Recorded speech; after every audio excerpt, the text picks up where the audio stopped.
bangunan latih ku kena. Tapi di Batar Banca ngau kemersada 40 tahun lebih. Artikel yang mencari listur, tetapi ternyata artikel yang melebihi cinta. Artikel waktu kami berjamu, ku istilahkan dah. Sada minggu itu waru kali kami rubah. Bayangkan dulu, wakak labur pernah jelma hampir kali visitaran. Ani ku ABCD ini nah. Memang karena berbeda latar belakang. Labu ketika dia melawan, memang beda latar belakang. Nah, selebihnya ya itulah saya bilang A, dia bilang B. Tapi contohlah kami di dalam perbedaan itu ternyata kami melewati lebih berpuluh tahun, rumah tangganya aman tentram, walaupun perahunya badannya apa, tapi tetap tujuan kami sama sampai di Pulau Harapan. Akhirnya kami bisa menghasilkan anak 3 yang semua berhasil baik dalam sekolahnya maupun dalam kehidupannya. M situ guna kalau M sudah misteri hidup. Sampai sekarang dia kan tidak tahu betul saya tidak mencintai dia. Dia tahu betul, tapi dia tidak marah karena saya orangnya istilahnya, walaupun engkau tidak mencintai aku, tapi tanggung jawab selama kita berkeluarga seluruhnya engkau penuhi, termasuk tanggung jawab pada keluarga saya. Bagaimana berdua?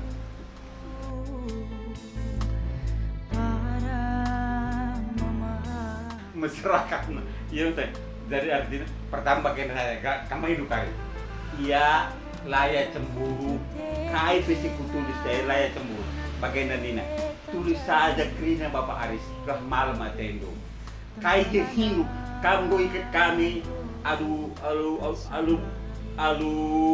pudun perjabun bahasa karo, ngulit telu anak ta sila banci tuan si mendukung kita lah banci sirah. Nah, karena kamu sekali ya, kayak kesan tentang aku bagi saya. Saya. Ya, udah tahu orangnya begitu, udah nggak usah dipersoalkan lagi. Begitu aja. Apa? Tapi lihat nggak surah-surando, sada 2 teluk yang suruh pingko-pingko. Iya terakhir. Mungkin terakhir. Senja di Tanjung Merawa. Wah, Hari-hari kami kan bulan rencana ini kan November pulang. Saya akan tulis bagaimana pertama kali kami bertemu sama Bu Ibu ini sampai menapaki hidup. Makanya saya bilang senja di Tanjung Merawa. Karena walaupun kampungnya di Mading, tapi kan dia dibesarkan di Tanjung Merawa.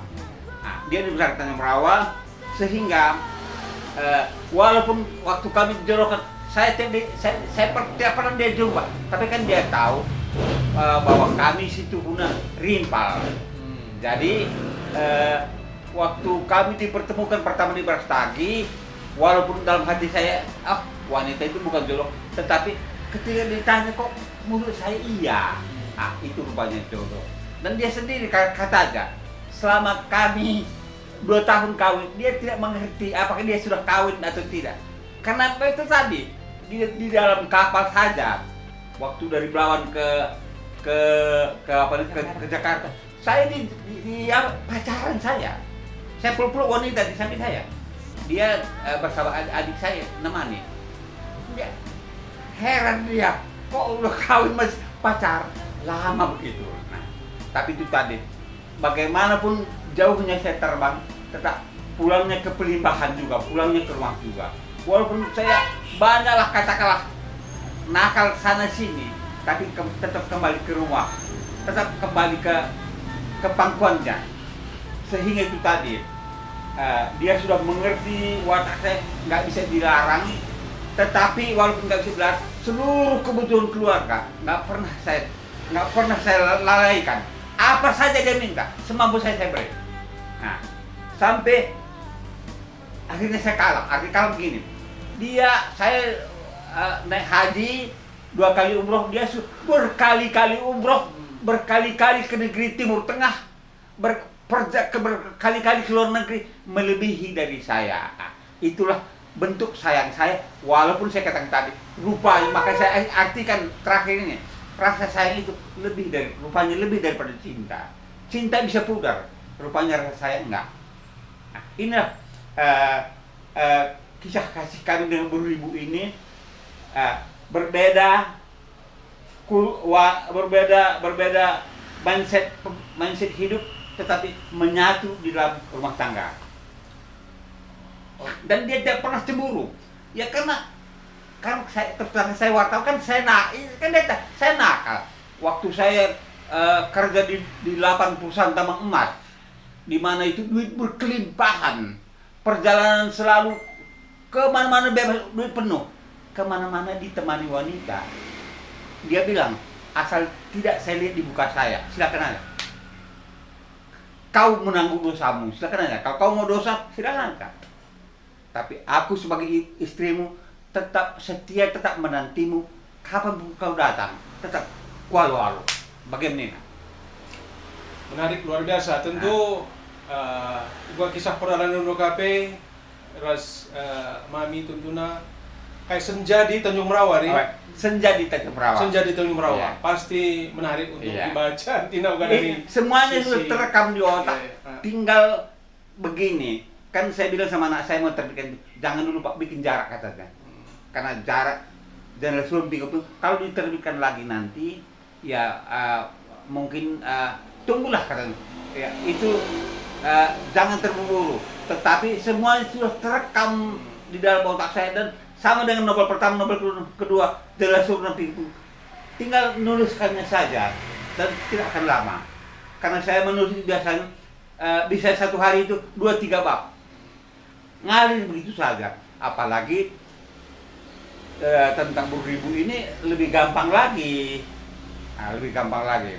Dan endingnya begini, apapun perbuatan saya, apapun kenakalan saya, dia terima saya. Dan seperti saya katakan, walaupun saya duluan masuk Islam, sekarang dia lebih Islami daripada saya.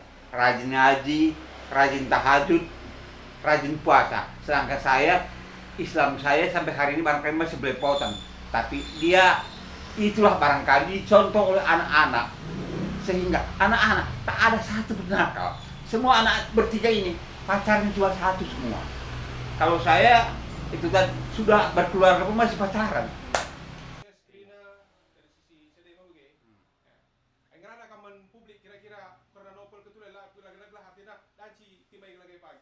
Jadi dari 2 novel yang saya tulis ini, pertama novel Jalan Surga yang sudah difilmkan.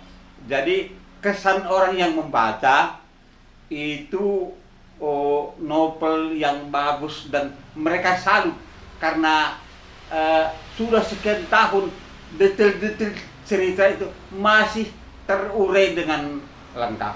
Dan begitu juga pada novel kedua Pinko pada kisah cinta kedua juga detail-detailnya itu semua tertata dengan baik.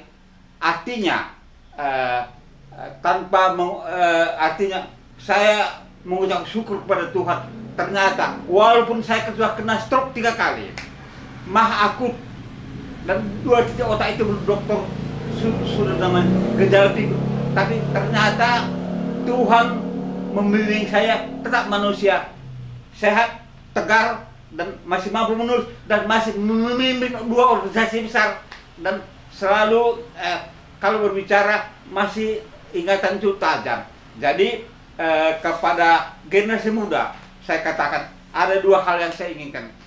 Pertama, jangan pernah menyerah. Kedua, selama engkau hidup, berdayakanlah hidupmu itu untuk berkarya. Karena umur ternyata tidak membatasi karya, hanya penyesuaian saja. Dua novel ini sesungguhnya dalam hati saya, hati yang paling dalam, ini kupersembahkan untuk keluarga dan orang karo. Kenapa? Karena waktu ulang tahun saya 75 tahun, saya kan berdoa kepada Tuhan, ya Allah Tuhan, apa yang saya wariskan kepada anakku dan generasi mudaku, ya Allah Tuhan, aku mohon. Dan datanglah inspirasi bermula pada Jendela Surung itu. Dan kemudian setelah Jendela Surung, banyak nasihat, banyak pendapat, banyak masukan bikin yang kedua. Jadi ini sebenarnya tak pernah saya rencanakan. Karena saya hanya wartawan biasa. Dan saya bukan penulis novel. Tapi rupanya tangan-tangan Tuhanlah yang menggerakkan tangan saya, yang menggerakkan hati saya, yang menggerakkan pikiran saya. Doa saya terkabul. Ada warisan saya kepada keluarga dan generasi muda dan khususnya orang Karo. 2 novel itu. Dan insya Allah kalau Tuhan memberkati, setelah film Jalan Surau lahir kelak Pingko-Pingko, film yang lebih hebat daripada Jalan Surau itu sendiri. Semoga Tuhan memberkati. Amin. Amin. Udah.